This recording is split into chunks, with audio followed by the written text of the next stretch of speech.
నమస్తే, welcome to special drive.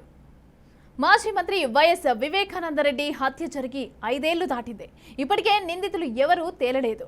ఇక CBI విచారణ సుదీర్ఘంగా మాజీ మంత్రి వైఎస్ వివేకానందరెడ్డి కుమార్తె సునీతారెడ్డి ఏపీ సీఎం జగన్ పైన సంచలన వ్యాఖ్యలు చేశారు. తన సోదరుడు జగన్ కి ఆయన పార్టీ వైసీపీకి ఓటు వేయొద్దని కోరారు.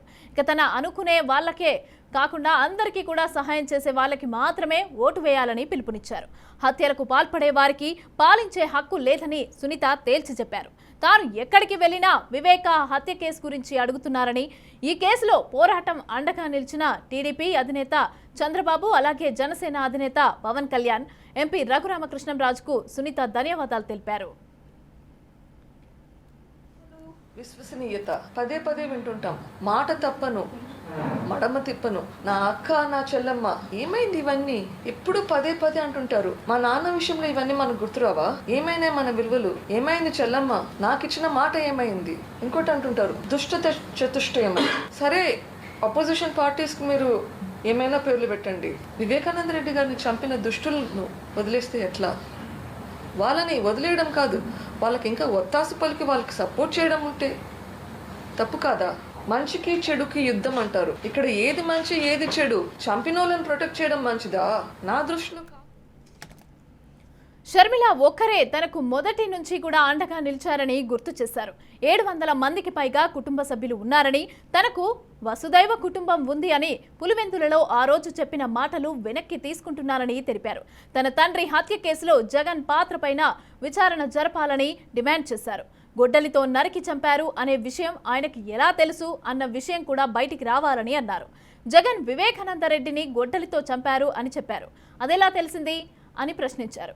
ఇక తనది న్యాయమైన పోరాటం అని గుర్తించినా ఎవరైనా జగన్కు ఓటు వేయొద్దని అన్నారు. విశ్వసనీయత పదే పదే వింటుంటాం.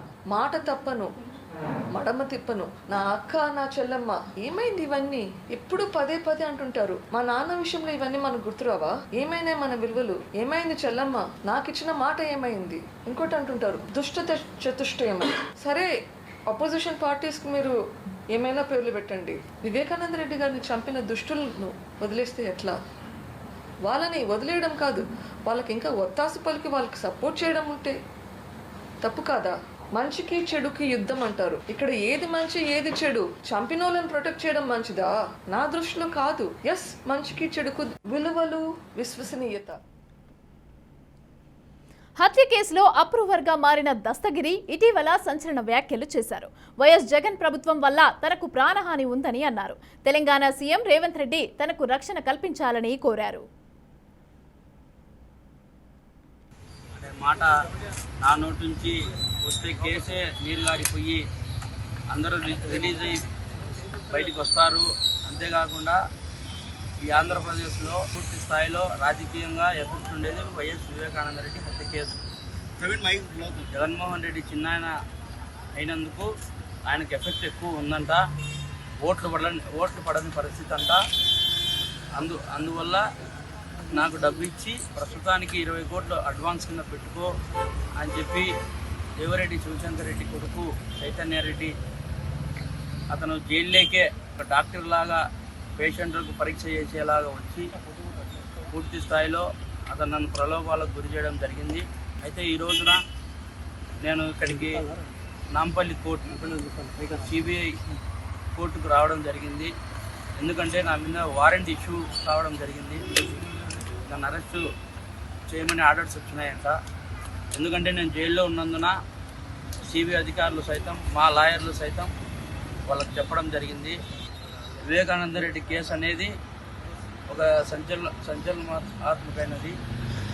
పూర్తి స్థాయిలో దాన్ని నీరు కార్చే విధంగా చర్యలు జరుగుతూ ఉన్నాయి ఆంధ్రప్రదేశ్లో. ముఖ్యంగా జగన్మోహన్ రెడ్డి గవర్నమెంట్ ఎఫెక్ట్ పడుతుందనే ఈ విధంగా నన్ను ప్రలోభాలకు గురి చేసి లొంగ తీసుకోవాలనే ప్రయత్నం చేస్తూ ఉన్నారు. వైఎస్ వివేక హత్య కేసు, సునీత వ్యాఖ్యలు, తాజా పరిణామాలపైన మరింత సమాచారం మా ప్రతినిధి సురేంద్ర అందిస్తారు.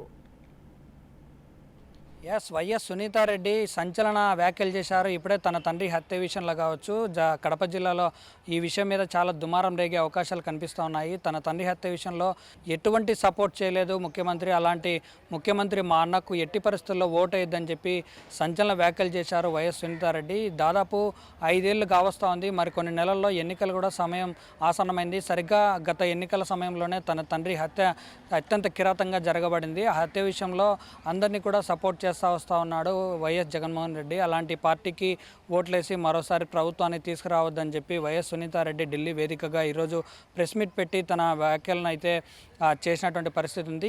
ఈ వ్యాఖ్యలు రేపటి నుంచి కడప జిల్లాలో పూర్తి స్థాయిలో దుమారం రేగే అవకాశం స్పష్టంగా కనిపిస్తోంది. ఎందుకంటే ఇప్పటివరకు వైఎస్ సునీతారెడ్డి ఎప్పుడూ కూడా తన ఫ్యామిలీ మెంబర్స్ పేర్లతో సహా బయటపెట్టినటువంటి దాఖలే లేవు. కానీ ఈరోజు మాత్రం ఈ అక్యూజ్డ్గా ఉన్నటువంటి సిబిఐ కేసులో, సిఐడి కేసులో ముఖ్యంగా కడప ఎంపీగా ఉన్నటువంటి అవినాష్ రెడ్డి అలాగే మనోహర్ రెడ్డి వీళ్ళిద్దరి పేర్లు కూడా ప్రధానంగా చెప్పుకొచ్చారు. వీళ్ళిద్దరు కూడా అక్యూజ్డ్గా ఉన్నారు. వీళ్ళని విచారణ చేసే సమయంలో ప్రభుత్వం పూర్తి స్థాయిలో అడ్డుపడతా ఉంది. అందుకే తెలంగాణకు నేను తన తండ్రి హత్య కేసును కూడా బదలాయించాను, ఇక్కడైనా తనకు న్యాయం జరుగుతుందని భావించాను. అప్పటికే అప్రూవర్గా మారినటువంటి దస్తగిరిని కూడా రకరకాల కేసులు పెట్టి జైలుకు పంపినటువంటి పరిస్థితి ఏపీలో కనిపిస్తూ ఉంది. ఇలాంటి సంఘటనల విషయంలో నేను ఈరోజు ప్రెస్ మీట్ పెట్టడానికి ప్రధాన కారణం ఏంటంటే ఎన్నికలు సమీపిస్తున్న తరుణంలో మరోసారి ప్రభుత్వాన్ని ఆదరించే విధంగా ఓటర్లు ఉండకూడదని ఒక ఇండికేషన్ ఇవ్వబోతుంది అన్న విషయాన్ని అయితే స్పష్టం చేశారు.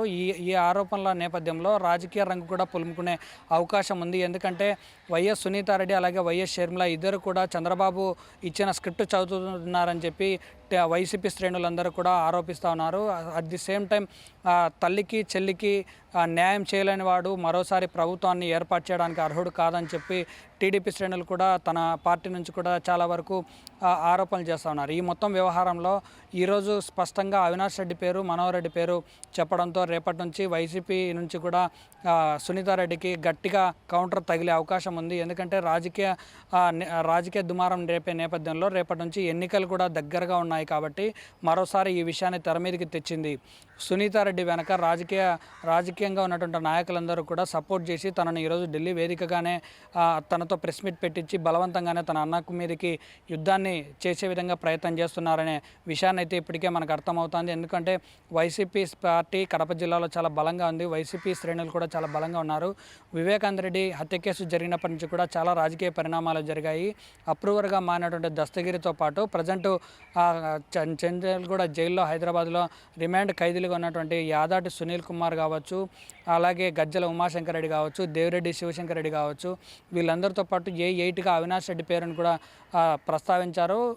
తదుపరి వాయిదాలకు కూడా వీళ్ళందరూ కూడా వెళ్తూ ఉన్నారు. అంటే మరోసారి అవినాష్ రెడ్డిని అలాగే వాళ్ళ తండ్రిని విచారించాలి, తప్పనిసరిగా వాళ్ళు విచారిస్తేనే తన తండ్రికి న్యాయం జరుగుతుంది, ఇలాంటి వాళ్ళను సపోర్ట్ చేస్తూ ఉన్నారు అన్న విషయాన్ని అయితే మరోసారి బయటకు తెచ్చింది సునీతారెడ్డి. ఈ విషయంలో కడప జిల్లా రేపటి నుంచి కూడా పూర్తి స్థాయిలో ఎటువంటి వ్యాఖ్యలు, ఈ వ్యాఖ్యలకు ప్రతి వ్యాఖ్యలుగా ఎలా వస్తాయనేది మాత్రం తీవ్ర చర్చనీయాంశంగా మారబోతోంది. సునీతారెడ్డి ఇప్పుడు సీన్లోకి వచ్చి మరోసారి తన తండ్రి విషయాన్ని బయట పెట్టడంలో చాలా కీలకంగా మారబోయే అవకాశం ఉంది. అలాగే కొత్తగా వచ్చినటువంటి ఎస్పీ సిద్ధార్థ కౌశల్ని కూడా రీసెంట్గానే తన భర్తతో కలిసి ఎస్పీ కార్యాలయానికి వచ్చి ఈ విషయం మీద మరోసారి మాట్లాడారు. అలాగే దస్తగిరి కేసుల గురించి కూడా ప్రస్తావించారు. అంటే దస్తగిరిని కాపాడుకోవడానికి కూడా తన ప్రయత్నం కొనసాగిస్తూ ఉంది. మరి ఈ కేసుకు సంబంధించి 5 ఏళ్ళు గడుస్తున్నా కూడా తన తండ్రికి న్యాయం జరగలేదు, న్యాయం చేయాల్సినటువంటి ప్రభుత్వం వెనకడుగేస్తూ ఉందన్న విషయాన్ని మాత్రం ప్రస్తావించడంతో తీవ్ర గందరగోళంగా మారబోతూ ఉంది. ఫైనల్గా సునీతారెడ్డి చేస్తున్నటువంటి వ్యాఖ్యలు అయితే మాత్రం రేపటి నుంచి తీవ్ర దుమారం జరిగే అవకాశం కూడా స్పష్టంగా అర్థమవుతుంది. చూడాలి మరి ఎన్నికలు సమీపిస్తున్న తరుణంలో ఈ కేసుకు సంబంధించి వివేకానంద రెడ్డి హత్య కేసు ఎలా మారబోతా ఉంది అనేది చూడాలి. ఎందుకంటే రకరకాలుగా అంటే మొదటి నుంచి కూడా దస్తగిరి అరెస్ట్ కావడం, అప్రూవర్గా మారడం, తర్వాత అధికారులపైన కేసులు పెట్టినటువంటి దాఖలాలు కూడా ఉన్నాయి. చాలా పెద్ద మిస్టరీగా మారింది ఈ కేసు మాత్రం. మరి ఈరోజు సునీత వ్యాఖ్యలతో అటు తెలంగాణ కావచ్చు, ఇటు ఏపీలో కావచ్చు, ఆ సిబిసిఐడి అధికారులు కావచ్చు, లేదంటే ఆ కేసు ప్రజెంట్ ఉన్నటువంటి స్టేటస్ కావచ్చు, ఏమైనా కొంతన్నా మార్పు వచ్చే అవకాశం ఉందేమో ఆశిద్దాం. వీడియో జర్నలిస్ట్ శ్రీనివాసులతో సురేంద్ర యాదవ్, కడప, బీఆర్కే న్యూస్.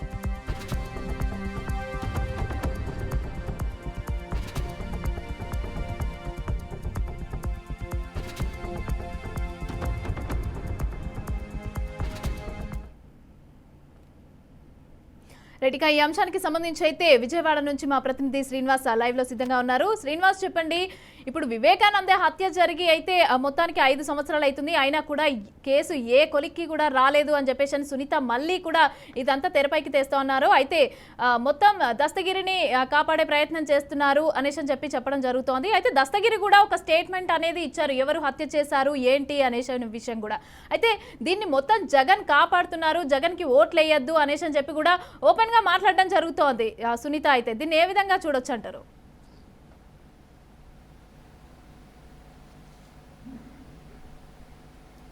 వివేకానంద హత్యకు సంబంధించి మొదటి నుంచి కూడా రాజకీయ కోణాలు మాత్రమే చూస్తున్నారు. అందులో ఏ కుట్ర ఉంది ఈ వివేకానంద రెడ్డి హత్య అనే కోణంలో దర్యాప్తు జరిగితే దానికి రాజకీయ కుట్ర కోణాలు మాత్రమే కనిపిస్తున్నటువంటి నేపథ్యం. అయితే ఈ రాజకీయ కుట్ర కోణాల్లోనే మరొకసారి వివేకానంద హత్య కేసు సంబంధించి సునీత ఈరోజు ఢిల్లీలో మీడియాతో మాట్లాడిన సందర్భం ఏదైతే ఉందో ఆ సందర్భంలో కూడా మరొకసారి రాజకీయ కుట్ర కోణాన్ని ఆవిడ చూపిస్తూ వస్తున్నారు. అయితే ఈ రాజకీయ కుట్ర కోణం అంతా కూడా ఏపీలో ఉన్నటువంటి ప్రస్తుత పార్టీ వైసీపీ అధికారం ఉన్నటువంటి వైసీపీ పార్టీకి దాన్ని ఆపాదిస్తూ ఉన్నారు. అయితే ముఖ్యమంత్రి జగన్మోహన్ రెడ్డికి సంబంధించినటువంటి ఈ కుట్ర కోణంలో సంబంధం ఉందనేది ఆవిడ ఎక్కడ బహిరంగంగా చెప్పట్లేదు. కానీ ఇక్కడ ఏదైతే ఈ కుట్రలు అంటే ఈ హత్యకు సంబంధించినటువంటి వ్యక్తులు ఎవరైతే ఉన్నారో ఇప్పటికే వివేకానంద రెడ్డి హత్యలో కుట్రదారులు, పాత్రదారులు, సూత్రధారులు, హత్యకు సంబంధించినటువంటి అందరినీ అరెస్ట్ చేసిన నేపథ్యంలో ఇప్పటికే ఎందులో 8 to 7గా ఉన్నటువంటి అదేవిధంగా భాస్కర్ రెడ్డి, అదేవిధంగా అవినాష్ రెడ్డి వాళ్ళిద్దరు పేర్లు కూడా ఇందులో షార్ట్ షీట్లో ఆ ఎఫ్ఐఆర్లో నమోదు చేయడం జరిగింది. ఇప్పటికే వాళ్ళు సిబిఐ అరెస్ట్ చేసి విడుదల చేయడం కూడా జరిగింది, అంటే బెయిల్ ఇవ్వడం కూడా జరిగింది. అయితే మొదట్లో వివేకానంద రెడ్డి హత్య కేసుకు సంబంధించినటువంటి విచారణ చేపట్టిన మొదట్లోనే ఈ కేసులో ముద్దాయిలుగా అంటే ఎర్రగంగిరెడ్డి కావచ్చు, దస్తగిరి కావచ్చు, వీళ్ళందరినీ కూడా కొద్దిమందిని అరెస్ట్ చేయడం, వాళ్ళందరినీ కూడా కడప కారాగారాన్ని పంపించడం, వాళ్ళందరూ పూర్తి స్థాయిలో జైల్లో ఉన్న నేపథ్యంలోనే అప్రూవర్గా మారిన నేపథ్యంలో దస్తగిరికి బెయిల్ మంజూరు అవ్వటం, దస్తగిరి బయటకు వచ్చిన తర్వాత మరొకసారి ఆయన కొన్ని ఏదైతే కొన్ని ఇష్యూస్లో ఇన్వాల్వ్ అవటం, అప్పుడు మళ్ళీ ఆయన మీద కేసులు నమోదవటం, రీసెంట్గా మరొకసారి అతన్ని అరెస్ట్ అయిన తర్వాత మరొకసారి అతనికి బెయిల్ రావటం, హైకోర్టు నుంచి బెయిల్ రావటం, ఇవన్నీ కూడా ఫర్దర్గా జరుగుతున్నటువంటి పరిస్థితి. అయితే ఈరోజు సునీత మాట్లాడినటువంటి ఏదైతే ప్రధాన అంశం ఉందో ఆ అంశం ఇది రాజకీయ అంశానిగా ఆవిడ ఈ తెర మీద తీసుకురావడం జరిగింది. ఇందులో ప్రధానంగా ఆవిడ అన్న ఎవరైతే ఉన్నారో ప్రస్తుత ఆంధ్రప్రదేశ్ ముఖ్యమంత్రి జగన్మోహన్ రెడ్డి, ఆయన న్యాయం చేయడంలో మాత్రం పక్షపాతం చూపిస్తున్నారని చెప్తున్నారు. అవినాష్ రెడ్డిని అరెస్టు చేసే అంశంలో జగన్మోహన్ రెడ్డి ఆయన కాపాడుతూ వస్తున్నారని చెప్తున్నారు. అంటే ప్రతిపక్షాలు చెప్తున్నటువంటి ఏదైతే అంశం ఉందో ఆవిడ ఈరోజు ఢిల్లీ వేదికగా ఆవిడ తెర మీదకి తీసుకురావడం జరిగింది. అవినాష్ రెడ్డి అంతకుడుగా ఉన్నటువంటి అవినాష్ రెడ్డిని కాపాడే ప్రయత్నం జగన్మోహన్ రెడ్డి గారు చేస్తూ ఉన్నారు. సిబిఐకి ఈ కేసుని బదిలీ చేద్దాం అన్నప్పుడు కూడా ఆమెకు సహకరించలేదు జగన్మోహన్ రెడ్డి. ఆయన పార్టీ మారి వెళ్ళిపోతారు, బీజేపీకి వెళ్ళిపోతారు, కాబట్టి ఆయనకి మనం సహకరించము, అంటే ఇక సిబిఐ అవసరం లేదు అని చెప్పని కూడా ఆవిడ బొజ్జగించే ప్రయత్నం చేశారు. అయితే హత్య చేసినటువంటి వ్యక్తులు ఎవరని తెలుసు కూడా వాళ్ళని కాపాడేటువంటి ప్రయత్నం చేస్తున్నారు అని చెప్పని జగన్మోహన్ రెడ్డి కాపాడే ప్రయత్నం చేస్తున్నారంటూ కూడా ఆవిడ ఈరోజు సంచలనాత్మకమైనటువంటి కామెంట్స్ చేయడం జరిగింది. అయితే ఈ కేసుకు సంబంధించినటువంటి ఇప్పటికే పూర్తిగా సిబిఐ రావటం, దర్యాప్తు చేయడం, అంటే వివేకానంద రెడ్డి హత్య తర్వాత ఏదైతే సిట్ విచారణ కొనసాగింది అది టీడీపీ ప్రభుత్వంలో, సిట్ విచారణ పూర్తయిన తర్వాత అక్కడ లోకల్గా ఉన్నటువంటి పోలీసులు ఇచ్చినటువంటి సమాచారం ఏదైతే ఉందో పూర్తిగా అప్పుడు వాళ్ళు ఇన్వెస్టిగేషన్ సంబంధించినటువంటి వివరాలన్నీ కూడా ఇటు సిట్ తీసుకుని సిట్ కూడా అంశాన్ని పూర్తిగా విచారణ చేసింది. విచారణ చేసిన తర్వాత హంతకులు ఎవరైనా దాని మీద అప్పుడే కొంతమందిని అరెస్ట్ చేయడం జరిగింది. సరే సిబిఐ వచ్చిన తర్వాత సిట్ కూడా ఫైల్ని సిబిఐకి అప్పచెప్పడం జరిగింది. సిబిఐ కూడా దీని మీద షార్ట్ షీట్ వేసి మరొకసారి ఎఫ్ఐఆర్ వేసి ఏదైతే 302 మర్డర్ కేసు ఉందో ఎఫ్ఐఆర్ వేసి మరొకసారి మొదటి నుంచి కూడా వేసి విచారించినప్పుడు నేపథ్యంలో దీనికి సంబంధించినటువంటి ఏదైతే కాల్ లిస్ట్ అంశాన్ని కావచ్చు, గూగుల్ టేక్అవుట్ ద్వారా సేకరించినటువంటి ఆధార టెక్నికల్ ఎవిడెన్సెస్ ఏదైతే ఉన్నాయో ఆ టెక్నికల్ ఎవిడెన్స్ అన్ని కూడా ఈ షార్ట్ షీట్లో వాళ్ళు నమోదు చేసే షార్ట్ షీట్ ఏదైతే ఉందో ఆ షార్ట్ షీట్లో ఆ టెక్నికల్ ఎవిడెన్స్తో పాటు అప్పుడు ఉన్నటువంటి ఎవరైతే ఈ కేసులో పేర్లు ఇన్వాల్వ్ అయ్యి ఉన్నాయని చెప్పని ఆరోపణలు వినపడుతున్నాయి వాళ్ళందరూ కూడా విచారించారు. విచారణలో భాగంగా ఇప్పుడు వరకు అరెస్ట్ చేసినటువంటి వ్యక్తులు, అదేవిధంగా అరెస్ట్ తర్వాత బెయిల్ ద్వారా బయటకు ఉన్నటువంటి వ్యక్తులు ఎవరైతే ఉన్నారో వాళ్ళందరినీ కూడా వివేకా కేసులో హంతకులుగా చూపించడం జరిగింది. అది A8 వరకు కూడా ఇప్పటి వరకు హంతకులను అరెస్ట్ చేశారు. అందులో చివరి హంతకుడిగా ఈ కేసులో ఇన్వాల్వ్ అయినట్టుగా అవినాష్ రెడ్డిని అరెస్ట్ చేయడం జరిగింది. సో అవినాష్ రెడ్డిని ఇక్కడ కాపాడే ప్రయత్నం చేసిన లెక్కైతే ఈ కేసు నుంచి అవినాష్ రెడ్డిని పూర్తిగా తప్పించేటువంటి ప్రయత్నం జరిగేది. కానీ ఇక్కడ అవినాష్ రెడ్డి ఈ కేసులో ఇన్వాల్వ్ అయి ఉన్నాడని చెప్పని ఆయన ఇప్పటికే ఏటుగా కూడా ఇన్వాల్వ్ చేస్తూ కూడా అరెస్ట్ చేయడం జరిగింది. అయితే ఇక్కడ ముఖ్యమంత్రి జగన్మోహన్ రెడ్డి ఈయన కాపాడుతున్నాడని చెప్పేటువంటి మాటలు ఏవైతున్నాయో అందులో పూర్తి స్థాయిలో వాస్తవానికి కొంచెం దూరంగా ఉన్నప్పుడు కూడా ఆయన కాపాడేటువంటి ప్రయత్నం మొదట్లో జరిగిందా లేదనేది ఇవన్నీ కేవలం ఆరోపణలే తప్ప వాస్తవాలు కూడా అంటే ఎవిడెన్స్ అయితే ఎక్కడా లేదు. అంటే బీజేపీ చుట్టూ తిరుగుతున్నారు అని జగన్మోహన్ రెడ్డి తిరుగుతున్నాడు, అది అవినాష్ రెడ్డిని కాపాడే ప్రయత్నం అని చెప్పాను. అయితే ఇక్కడ ప్రధానంగా చెప్పినటువంటి సునీత చెప్పినటువంటి అంశం ఏంటంటే సిబిఐకి కేసును ఇవ్వడానికి జగన్మోహన్ రెడ్డి గారు ఇష్టపడలేదు. ఆయన అంటే సమధర్మం ఉండాలని చెప్పిన జగన్మోహన్ రెడ్డి నాకు అన్యాయం చేస్తూ హంతకులకి పక్కన ఎలా నిలబడతాడనే అంశాన్ని మాత్రం తెర మీద తీసుకురావడం జరిగింది. అయితే ఆయన కాపాడే ప్రయత్నం జగన్మోహన్ రెడ్డి చేశారా లేదా అనేది కూడా వాస్తవాన్ని అంటే అది ఎక్కడ కూడా ఎవిడెన్సెస్తో చెప్పడానికి అదిగా ఆధారాలు లేవు. కానీ ఆయన పార్టీలో ఉన్నటువంటి వ్యక్తిగా ఆయన ఎంతవరకు ఇన్వాల్వ్ అయి ఉన్నారు ఏంటి అనేది కూడా చెప్పలేనటువంటి పరిస్థితి. కానీ సునీత ప్రతిపక్ష పార్టీలు ఏవైతే చెప్తున్నాయో అదే అంశాన్ని కూడా ఈరోజు సునీత ప్రస్తావించడం జరిగింది. కానీ ఇక్కడ సునీత ప్రస్తావించిన విధంగా అవినాష్ రెడ్డిని కాపాడారా లేదా అనే దాని మీద మనం చూసినట్లయితే కనుక టెక్నికల్గా చూస్తే కనుక ఆయన ఇప్పటికే వివేకానందరెడ్డి హత్య కేసులో ముద్దాయిగా కొనసాగుతూ ఉన్నారు. అయితే అలాంటి హంతకుల్ని రాజకీయాలకు రానవద్దు, అలాంటి వాళ్ళకి సపోర్ట్ చేయొద్దు అని చెప్పేది వేరు. కానీ ఇక్కడ ఆవిడ ఇంకో అంశాన్ని కూడా తెర మీద తీసుకురావడం జరిగింది. ఆంధ్రప్రదేశ్లో ప్రస్తుతం పార్టీ ఏదైతే వైసీపీ పార్టీ ఏదైతే ఉందో దానికి ఓట్లు వేయొద్దని చెప్పి ప్రజలను కూడా విన్నవిస్తున్నాను, అడుగుతున్నాను, తను అభ్యర్థిస్తున్నాను అంటూ కూడా చెప్పడం జరిగింది. ఏదేమైనప్పుడు కూడా వివేకానందరెడ్డి హత్య కేసుకు సంబంధించి సిబిఐ దర్యాప్తు కొంతవరకు కాదు పూర్తిగా దర్యాప్తు పూర్తయింది. దానికి ఇప్పటికే సంబంధించి ఏదైతే దర్యాప్తు చేసినటువంటి అంశాలు ఏవైతే ఉన్నాయో అన్ని కూడా సీల్డ్ కవర్లో ఇప్పటికే సుప్రీంకోర్టుకి ఇవ్వడం జరిగింది. అయితే సిబిఐ కేసుకు సంబంధించినటువంటి ఏదైతే వివేకానందరెడ్డి హత్య కేసు తర్వాత దర్యాప్తు పూర్తయి ఇచ్చేసిన తర్వాత కూడా మరొకసారి అవినాష్ రెడ్డికి బెయిల్ రావడంతో కూడా ఆవిడ అబ్జెక్షన్ చేశారు. దాని అంశాన్ని మరొకసారి సుప్రీంకోర్టులో పిటిషన్ కూడా వేశారు. అయితే ఆ పిటిషన్ ఇంకా పెండింగ్లో ఉన్నటువంటి నేపథ్యం ఉంది. దాని మీద ఇంకా వాదనలో కూడా జరుగుతున్న పరిస్థితి కూడా కనిపిస్తుంది. అదేవిధంగా సునీత ఇంకో ఆరోపణ కూడా చేయడం జరుగుతోంది. అంటే గొడ్డలతో నరికి చంపారు అనేసి అని చెప్పి జగన్కి ఎలా తెలుసు అనేసి అని చెప్పి ఒక క్వశ్చన్ అయితే రేజ్ చేసింది.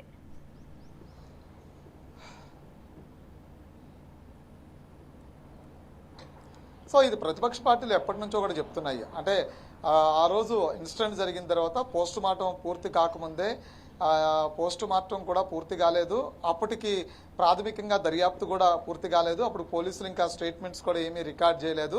అప్పటికే మొదట జగన్మోహన్ రెడ్డి గారు అంటే మొదట విజయసాయి రెడ్డి చెప్పినప్పుడు కూడా ఇంకెవరన్నా సజ్జల రామకృష్ణ రెడ్డి ఇలాంటి కొంతమంది నేతలు మాట్లాడినప్పుడు కూడా గుండెపోటుతో మరణించాడని చెప్పారు. కానీ ముఖ్యమంత్రి అప్పుడు ప్రతిపక్ష నేతగా ఉన్నటువంటి జగన్మోహన్ రెడ్డి ఆ ప్రాంతానికి వచ్చిన తర్వాత ఆయన మీడియాతో మాట్లాడుతూ కూడా గొడ్డలతో నరికారు, ఆ గొడ్డలతో విచక్షణ రహితంగా నరికి చంపారు మా చిన్నాన్న అని చెప్పని అప్పుడు ఆయన చెప్పాడు. అది అప్పుడు సంచలనాత్మకంగా మారినటువంటి ఒక ప్రకటన. అయితే దాని ద్వారా అంటే అప్పుడు జగన్మోహన్ రెడ్డి ఏ అంశంలో దాన్ని ప్రస్తావించారు, అప్పుడు ఉన్నటువంటి డాక్టర్లతో ఆయన పర్సనల్గా మాట్లాడడం ద్వారా బయటకు వచ్చి ఆ ప్రకటన చేశారా, లేదు అంటే కనుక అంటే పోస్ట్ మార్టం పూర్తి కాలేదు, పోస్ట్ మార్టం రిపోర్ట్ రాకుండానే గొడ్డలతో నరికి చంపారు అని చెప్పడం ఎలా చెప్పగలిగారు అనే అంశాన్ని, అంటే ఏదైనా ఒక ఆయుధంతో చంపారనో లేదంటే కనుక బలమైనటువంటి ఆయుధాలతో ఆయన చంపారని చెప్పకుండా గొడ్డలతోనే చంపారని చెప్పే దాని మీద అనేక రకాల అనుమానాలకి తావిస్తుందని చెప్పని అప్పుడే చెప్పడం జరిగింది. అయితే ఆ అంశాన్ని ఏదైతే అప్పుడు మీడియాలో మాట్లాడినటువంటి అంశం ఏదైతే ఉందో దాని సిబిఐ ఇంకా దర్యాప్తు